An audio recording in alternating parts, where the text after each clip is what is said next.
আসসালামু আলাইকুম। আজকে যে বিষয়টা নিয়ে কথা বলবো সেটা হচ্ছে ঢাকা সেন্ট্রাল ইউনিভার্সিটি বা ৭ কলেজের ভর্তি পরীক্ষা কবে হবে এবং অ্যাডমিশন প্রস্তুতিটা কীভাবে নেবে। তো এটা হচ্ছে ২০২৫-২৬ সেশনে সর্বশেষ পাবলিক বিশ্ববিদ্যালয়ের ভর্তি পরীক্ষা। তো এখনও যাদের কোথাও চান্স হয় নাই বা জিএসটির রেজাল্ট এখনও দেয় নাই, আজকে যে ভিডিওটা যখন রেকর্ড করছি, তোমার যাদের জিএসটি পরীক্ষা খারাপ হয়েছে তোমরা অবশ্যই ঢাকা সেন্ট্রাল ইউনিভার্সিটিতে একটা পরীক্ষা দিবে। তো কিভাবে শেষের দিনগুলোতে প্রস্তুতি নিবে বা এটার আবেদন যোগ্যতা কত বা জিপিএ মার্ক কত, সেকেন্ড টাইম আছে কিনা, সকল প্রশ্নের উত্তর এই ভিডিওতে পেয়ে যাবে। তো কথা না বলে চলো ভিডিও টপিকে চলে যাওয়া যাক।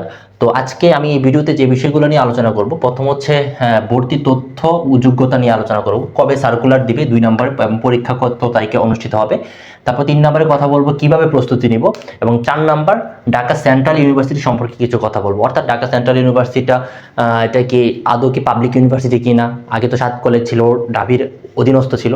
তো এই সকল প্রশ্নের উত্তর এই ভিডিওতে পেয়ে যাবে। তো প্রথম যে বিষয়টি নিয়ে কথা বলবো এটা হচ্ছে আবেদন যোগ্যতা।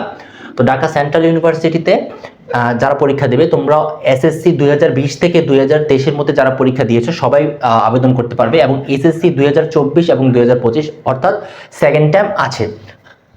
তবে সেকেন্ড টাইম যারা ভর্তি পরীক্ষা দিবে তোমাদের 2 থেকে 3 মার্ক কাটা হয়, অর্থাৎ গত বছর অর্থাৎ 24-25 সেশনে 2 মার্ক কাটা হয়েছিল, কিন্তু এই বছর একটা গুঞ্জন শোনা যাচ্ছে 3 মার্ক কাটা হবে। অর্থাৎ যারা সেকেন্ড টাইম ভর্তি পরীক্ষা দিবা তোমাদের জন্য 3 মার্ক কাটা হবে। এটা সকল ইউনিটের জন্য, এ ইউনিট, বি ইউনিট এবং সি ইউনিট, অর্থাৎ সকল বিভাগের জন্য সেম ক্রাইটেরিয়া। তারপর হচ্ছে জিপিএ যোগ্যতা।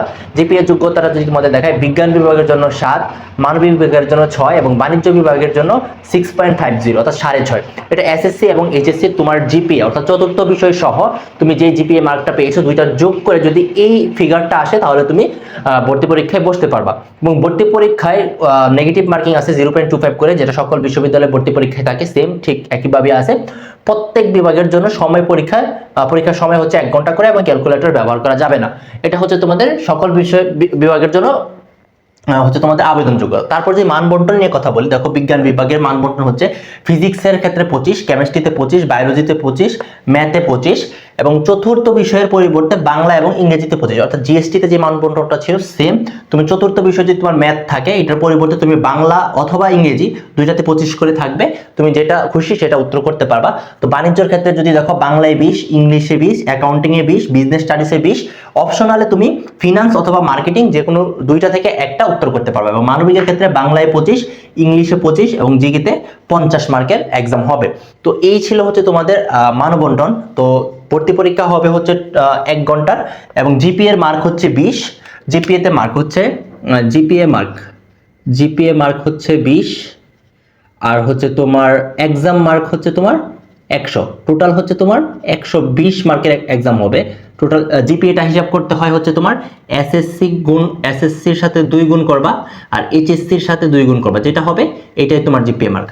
এটা হচ্ছে জিপিএ মার্কটা এইভাবে হিসাব করবা। তারপর যদি আসি টোটাল সিট সংখ্যা কতটা আছে, দেখো এটা অনেক বেশি সিট আছে ঢাকা সেন্ট্রাল ইউনিভার্সিটিতে। অল ইউনিটে দেখো সিট হচ্ছে 11,150টা। এ ইউনিট অর্থাৎ বিজ্ঞান বিভাগে সিট আছে হচ্ছে তোমার 4,773টা, বি ইউনিট অর্থাৎ মানবিক বিভাগে সিট আছে হচ্ছে 4,492টি, এবং সি ইউনিট অর্থাৎ বাণিজ্য বিভাগে তোমাদের সিট আছে হচ্ছে 1,885টি।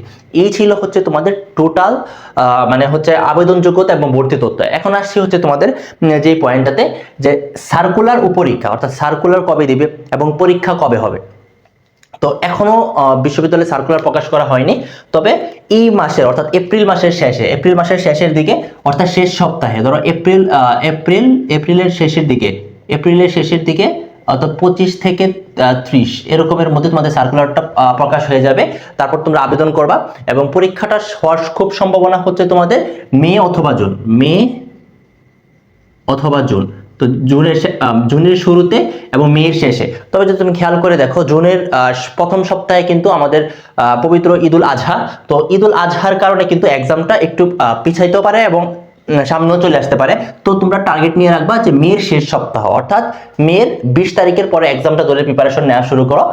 এবং জুনের যদি জুনে হয় তাহলে জুনের 7 তারিখের পরে এক্সাম হবে, কারণ ঈদুল আজহার 2-3 দিন পরে। দেখো এসএসসি পরীক্ষা কিন্তু জুনের 7 তারিখ থেকে শুরু হবে, তার মানে কি বোঝা যাচ্ছে যে ঈদুল আজহার পরে যদি পরীক্ষা চলে যায় তাহলে জুনের 7 তারিখের পরে হবে। তো এটা সম্পূর্ণ ডিপেন্ড করবে, সার্কুলার দেখে বলা যাবে যে কবে হবে। তো আমি তোমাদেরকে প্রেফার করব যে এই মে যে মাসটা আছে, এই মে মাসকে টার্গেট করে তোমরা, অর্থাৎ মের 20 তারিখ, 20-এর পরে 21-22 এরকম যে শুক্রবার বা শনিবার যেগুলো আছে ওইগুলো টার্গেট রেখে তোমরা প্রিপারেশন শুরু করো। তারপরে আসি হচ্ছে কিভাবে প্রস্তুতি নিবে। তো কিভাবে প্রস্তুতি নিবে এটা খুবই সহজ। তোমরা মান বন্টন তোমাদের দেখালাম যে বিজ্ঞান বিভাগের মান বন্টন, বাণিজ্য বিভাগের মান বন্টন, মানবিক বিভাগের মান বন্টন। তোমরা দেখে বুঝতে পারছো যে আগে তোমরা তো অনেকগুলো এক্সাম দিছো, এটা যেহেতু 25-26 সেশনের শেষ পরীক্ষা, তো এই পরীক্ষায় আমি তোমাদেরকে আর বিস্তারিত বলতে হবে না যে কিভাবে প্রস্তুতি নিতে হয়। তোমরা জানো যে প্রত্যেকটা বিশ্ববিদ্যালয়ের প্রস্তুতি প্রায় সেম। তো ঢাকা সেন্ট্রাল ইউনিভার্সিটির ক্ষেত্রেও প্রিপারেশনটা একদমই সেম, তোমাদের মানবন্টনও সেম। এখানে আহামরি তেমন কোনো কঠিন কোশ্চেন হয় না, একদম গতানুগতিক যে সহজ টপিকগুলো আছে, অর্থাৎ সব বিশ্ববিদ্যালয়ে যে কমন টপিক, ওই টপিকগুলো থেকে প্রশ্ন আসে। তোমরা কোশ্চেন ব্যাংকটা দেখবা, কোশ্চেন ব্যাংক যদি কারো না থাকে তাহলে ভিডিও ডিসক্রিপশন বক্সে আমি কোশ্চেন ব্যাংকের লিঙ্ক দিয়ে দিব, ওইখান থেকে তোমরা কোশ্চেন ব্যাংক ডাউনলোড করে দেখতে পারো কিরকম কোশ্চেন আসে। খুবই ইজি কোশ্চেন আসে, তুমি চাইলে ওইগুলো দেখে সলভ করতে পারো এবং টপিক ধরে ধরে পড়লে আশা করি তোমাদের প্রস্তুতিটা হয়ে যাবে।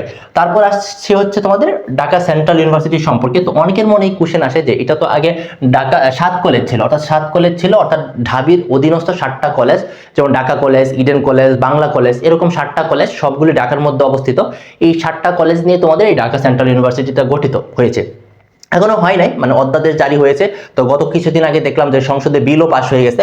তো খুব শীঘ্রই এটা ইউজিসির অধীনে আসছে, অর্থাৎ বিশ্ববিদ্যালয়ের যে মঞ্জুরি কমিশন আছে, ইউজিসির অধীনে চলে আসলে এটা একদম পাবলিক ইউনিভার্সিটি হয়ে যাবে। তো এটাতে তুমি যদি পড়ো তাহলে খুবই ভালো ফেসিলিটিস পাবা। সর্বপ্রথম যে ফেসিলিটিস, ঢাকার মধ্যে থাকতে পারবা, টিউশন ভালো পাবা, থাকার ব্যবস্থা ভালো। তো যেহেতু বাংলাদেশের রাজধানী ঢাকা, তো ঢাকার মধ্যে থেকে পড়াশোনা করার একটু আলাদা ফেসিলিটিস তুমি ভোগ করতে পারবা। তো আমার প্রেফার থাকবে যাদের বাসা ঢাকার আশেপাশে, অর্থাৎ ঢাকার আশে যেমন সিলেট বা যেখান থেকে ঢাকার যাতায়াত ব্যবস্থা খুবই ভালো, তোমরা অবশ্যই পরীক্ষা দিবা। এবং ঢাকার মধ্যে যদি থাকার কোনো জায়গা থাকে তাহলে তুমি অবশ্যই পরীক্ষা দিবা এবং এখানে পড়তে পারো। এখনো কথা হচ্ছে যে যেহেতু এখনো জিএসটির পরে, যাদের জিএসটিতে এখনো হয় নাই, তোমরা অনেকে জিজ্ঞেস করতে পারবা জিএসটিতে শেষের দিকে মেরিটে আসো। তোমরা যদি কোশ্চেন করো যে ভাই ডিসিওতে পড়বো নাকি জিএসটির শেষ ইউনিভার্সিটিগুলোতে পড়বো, আমি জানি এই ভিডিওর নিচে এটা অনেকে কমেন্ট করবা, তাই আমি উত্তরটা দিয়ে দিচ্ছি। দেখো, ঢাকা সেন্ট্রাল ইউনিভার্সিটিতে কিন্তু মানে পিওর সাবজেক্ট ছাড়া স্পেশাল কোনো সাবজেক্ট নেই। স্পেশাল বলতে আমি বোঝাচ্ছি হচ্ছে তোমার যেরকম সিএসসি, তারপর হচ্ছে ত্রিপলি, তারপর হচ্ছে ফার্মাসি, এরকম যে সাবজেক্টগুলো আছে এগুলো কিন্তু তুমি ঢাকা সেন্ট্রাল ইউনিভার্সিটিতে পাবে না। তোমরা যেগুলো পাবে বাংলা, ইংরেজি, physics, chemistry, math, biology, botany, zoology, এই রিলেটেড যে সাবজেক্টগুলো আছে এগুলো তোমরা এই ঢাকা সেন্ট্রাল ইউনিভার্সিটিতে পেয়ে যাবে। কিন্তু ওই যে এই যেগুলো তোমাদের সাবজেক্টগুলো আছে, প্রফেশনাল সাবজেক্ট বলা যায়, এগুলো তোমরা পাবে না ঢাকা সেন্ট্রাল ইউনিভার্সিটিতে। তো তোমাদের যদি কারো এর সাবজেক্টগুলোতে পড়ার খুবই ইচ্ছা থাকে তাহলে অবশ্যই তোমরা জিএসটির যে কোনো ইউনিভার্সিটিতে, অর্থাৎ সি ক্যাটাগরির যে ইউনিভার্সিটিগুলো আছে ওইগুলোতেও ভর্তি হয়ে যেতে পারো। আর যদি কারো ইচ্ছা, যদি জিএসটির সি ক্যাটাগরি ইউনিভার্সিটিতে ধরো তুমি, ফর এক্সাম্পল তোমার নেত্রকোনা একটা ইউনিভার্সিটি তোমার বাসা থেকে অনেক দূরে, ওই বিশ্ববিদ্যালয়ে যদি তোমার ফিজিক্স সাবজেক্ট আসছে, ওইটা কিন্তু একটা পিওর সাবজেক্ট যেটা ন্যাশনাল ইউনিভার্সিটিতেও পাওয়া যায়। তো ওই সাবজেক্টটা যদি তুমি ওই নেত্রকোনাতে না পড়ে ঢাকা সেন্ট্রাল ইউনিভার্সিটিতে পড়ো ঢাকার মধ্যে থেকে, এটা তোমার জন্য অনেক ভালো। এবং ওইখানে তুমি লাইব্রেরি ফেসিলিটিস ভালো। তো বাংলাদেশের অনেক বিশ্ববিদ্যালয় আছে যেগুলোতে তোমার কি হয় না, যে ভালো এনভায়রনমেন্ট নেই পড়াশোনার, কিন্তু ঢাকার মধ্যে থাকলে তুমি ওই এনভায়রনমেন্টটা পাবে। তো তুমি আশা করছি তুমি বুঝতে পারছো যে তুমি কখন ঢাকা সেন্ট্রাল ইউনিভার্সিটিকে জিএসটি থেকে বেশি প্রাধান্য দিবে। এটা সম্পূর্ণ তোমার উপরে ডিপেন্ড করে। আমি জাস্ট তোমাকে একটা এক্সাম্পল দিয়ে দেখালাম যে কিভাবে তুমি বুঝবে যে তোমার কোথায় পড়া উচিত। তো বেশি কথা বলবো না, এটা তো যেহেতু ঢাকা সেন্ট্রাল ইউনিভার্সিটির ভিডিও, জিএসটি নিয়ে আসবো না।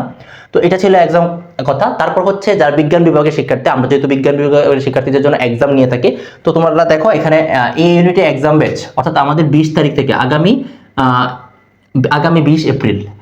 20 এপ্রিল, আজকে হচ্ছে তোমার 11 এপ্রিল, তো আগামী 20 এপ্রিল থেকে আমাদের একটা এক্সাম ব্যাচ শুরু হবে তোমাদের এই ইউনিট স্ট্যান্ডার্ড, অর্থাৎ বিজ্ঞান বিভাগের শিক্ষার্থীদের জন্য।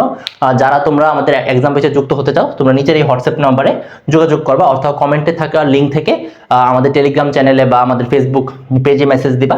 মেসেজ দেওয়ার পর তুমি আমাদের এক্সাম ব্যাচে যুক্ত হতে পারবা। তো যারা ঢাকা সেন্ট্রাল ইউনিভার্সিটি সম্পর্কে আরও যদি কোনো জানার থাকে তাহলে এই ভিডিওর নিচে কমেন্ট করবা।